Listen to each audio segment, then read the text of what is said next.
नमस्कार, आप देख रहे हैं यूट्यूब चैनल हिंदी बोध अभिजीत। इस वीडियो में मैं भाषा, बोली, लिपि और व्याकरण के बारे में बात करूंगा। मैं बताऊंगा कि भाषा क्या होता है, बोली क्या होती है, भाषा और बोली में क्या अंतर है और लिपि तथा व्याकरण क्या होते हैं, इनके बारे में भी बताऊंगा। साथ ही साथ ये भी बताऊंगा कि व्याकरण जरूरी क्यों है किसी भी भाषा के लिए। तो बने रहिए मेरे साथ, वीडियो को पूरा अंत तक देखें, स्किप ना करें। तो सबसे पहले हम जानेंगे भाषा के बारे में। क्या होता है भाषा? भाषा एक साधन है।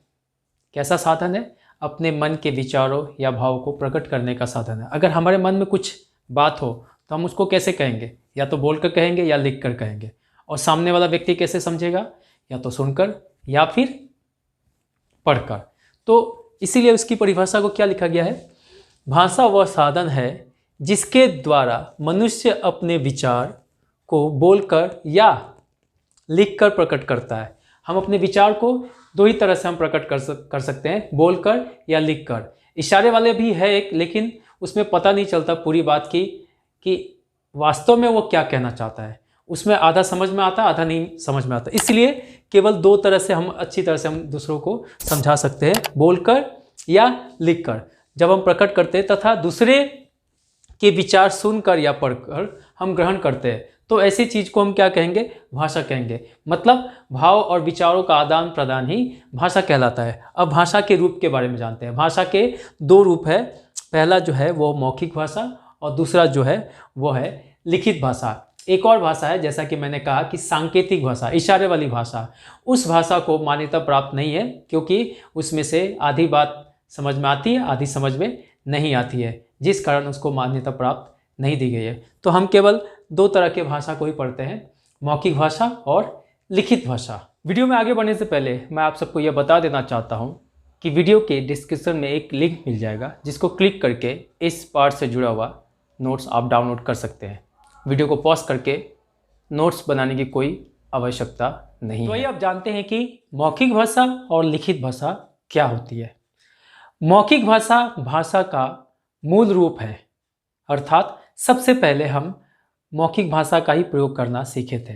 इसमें बोलना और सुनना दोनों आता है। यह भाषा का प्राचीनतम रूप भी है। इसकी परिभाषा को मैंने यहाँ पर लिखा है।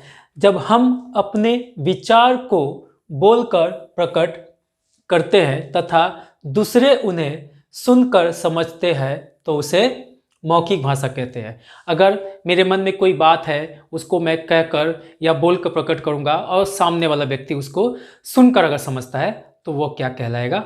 वह मौखिक भाषा कहलाएगा।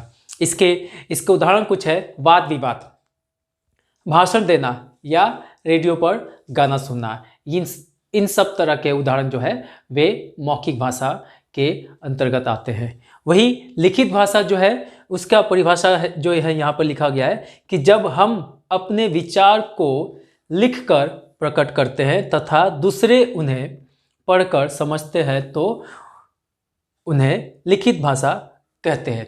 अगर हमारे मन में कोई विचार है, उसको हम लिखकर व्यक्त करेंगे और सामने वाला व्यक्ति उसको पढ़कर समझता है, तो उसको हम लिखित भाषा कहते हैं। जैसे पत्र लिखा, संदेश लिखना। आजकल मोबाइल का ज़माना है, तो एसएमएस भी लिखते हैं, व्हाट्सएप पर, फेसबुक पर भी मैसेज करते हैं और इंस्टाग्राम पे भी मैसेज करते हैं, तो वो भी लिखित भाषा के अंतर्गत ही आएगा। अब हम जानेंगे बोली और उपभाषा के बारे में। क्या होती है बोली और उपभाषा? बोली के बारे में मैंने यहाँ पे लिखा है, भाषा के क्षेत्रीय या स्थानीय रूप को बोली कहा जाता है। अर्थात अगर भाषा को हम केवल सीमित क्षेत्र तक बोलने के लिए इस्तेमाल करते हैं, तो वो बोली कहलाती है।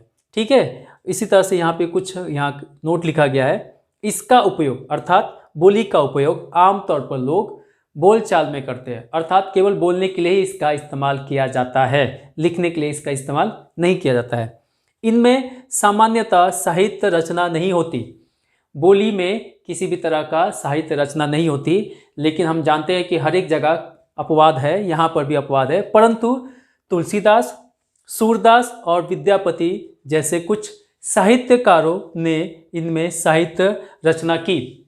अपवाद होने के कारण कुछ ऐसे भी साहित्यकार थे जिन्होंने बोलियों में ही रचना कर डाली। उनमें से तीन यहाँ पे मैंने लिखे हुए, तुलसीदास, सूरदास और विद्यापति, और इनकी रचनाओं को भी मैंने लिखा है और किस बोली में इन्होंने अपनी वो रचना की थी उसको भी मैंने लिखा। जैसे कि तुलसीदास, उनकी जो रचना थी रामचरितमानस, उसको अवधी भाषा नहीं बोली में उन्होंने वो लिखा था।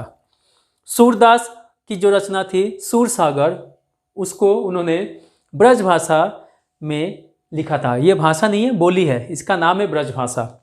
उसी तरह से विद्यापति की जो कवितावली थी वो मैथिली भाषा नहीं बोली में उनकी रचना ये थी। तो ये बोली के बारे में यहाँ पर है। अब जानते हैं कि उपभाषा क्या होता है।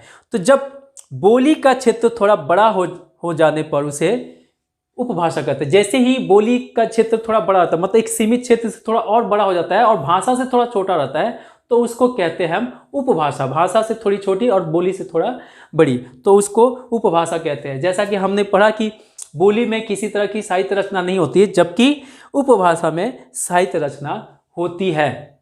ये अंतर याद रखना, उपभाषा और बोली में अंतर क्या है। कभी कभी ये भी पूछ सकता है कि भाषा और बोली में क्या। हिंदी भाषा में कुल 5 उपभाषाएं आती है, जिनके अंतर्गत अनेक बोलियां आती है।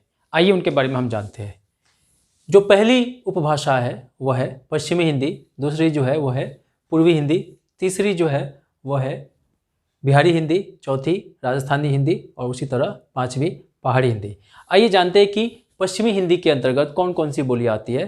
जो पहली है वह है हरियाणवी, उसके बाद आती है खड़ी बोली, ब्रज, उसके बाद बुंदेली, उसके बाद कन्नौजी। ये कुल 5 तरह की बोलियां इसके अंतर्गत आती है, अर्थात पश्चिमी हिंदी के अंतर्गत आती है। पूर्वी हिंदी के अंतर्गत 3 बोलियां आती है, वह है अवधी, बघेली और छत्तीसगढ़ी। बिहारी हिंदी के अंतर्गत 4 बोलियां आती है, वह है भोजपुरी, मगही, मैथिली और अंगिका। उसी प्रकार राजस्थानी हिंदी के अंतर्गत भी 4 बोलियां आती है, वह है मारवाड़ी, मेवाती, जयपुरी और मालवी। और पहाड़ी हिंदी के अंतर्गत 2 बोलियां आती है, जो है गढ़वाली और कुमाऊनी। अब आगे बढ़ते हैं, जानते हैं लिपि क्या होती है। लिपि किसी भी भाषा को लिखने की एक विधि होती है, लिखने का एक ढंग होता है। जब हम किसी भाषा को लिखते हैं तो उसके लिए एक खास चिन्हों का प्रयोग करते हैं, उसी को लिपि कहा जाता है। भाषा लिखने की विधि या ढंग को लिपि कहते हैं। अगर साधारण शब्दों में कहूँ तो जो हम भाषा का प्रयोग करते हैं मुँह से, और जब उसको हम लिखित रूप दे देते हैं और लिखित रूप देने के लिए कुछ विशेष प्रकार के चिन्हों का इस्तेमाल करते हैं, उसको ही लिपि कहा जाता है। यहाँ पे परिभाषा को मैंने पढ़ भी दिया है और बता भी दिया। जैसे कि यहाँ पे कुछ उदाहरण दिया है। हिंदी की लिपि क्या है? देवनागरी। पंजाबी की लिपि क्या है? गुरुमुखी। और अंग्रेजी की लिपि क्या है? रोमन। जैसे कि यहाँ पे हम देख सकते हैं, यहाँ पे मैंने एक ऐसा चिन्ह बना दिया, ये एक गोला जैसा दिख रहा है, और उस पर से एक और चिन्ह बना दिया, एक और चिन्ह हो गया, और ये होगा क। ये देवनागरी लिपि है। उसी तरह से एक चिन्ह ऐसे बना दिया, ऐसे बना दिया, ऐसे बना दिया, ये हो गया रोमन लिपि। इसी प्रकार से जो चिन्ह हम इस्तेमाल करते हैं किसी भी भाषा के लिए, उसको कहा जाता है लिपि। अब बढ़ेंगे हम व्याकरण की ओर। व्याकरण की ओर बढ़ने से पहले यहाँ पे आप देख सकते हैं कि मैंने 2 वाक्य लिखे हुए हैं। पहला जो वाक्य है उसमें लिखा है रूपम मेरे को तेरे से काम है, और जो उसके नीचे दूसरा वाक्य है वो लिखा है दिशा तेरे को मेरे से क्या काम है। आमतौर पर देखा गया कि जो छात्र है, जो बच्चे हैं, वो इसी बोलचाल की भाषा का इस्तेमाल करते हैं, इसी तरह की भाषा का इस्तेमाल करते हैं। बोलने के लिए ठीक है, लेकिन व्याकरण की दृष्टिकोण से ये दोनों वाक्य ही गलत है। इसमें गलती यहाँ पर है और यहाँ पर है।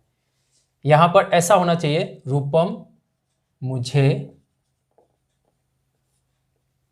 तुमसे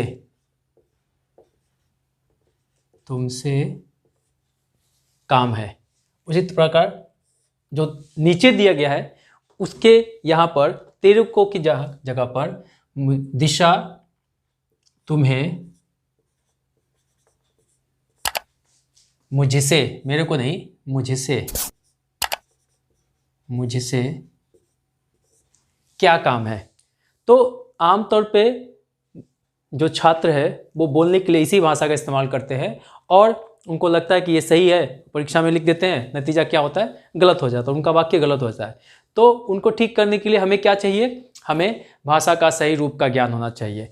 तो असल में जो वाक्य होगा वो होगा रूपम मुझे तुमसे काम है, और जो दूसरे वाक्य का जो शुद्धतम रूप होगा वो होगा दिशा तुम्हें मुझसे क्या काम है।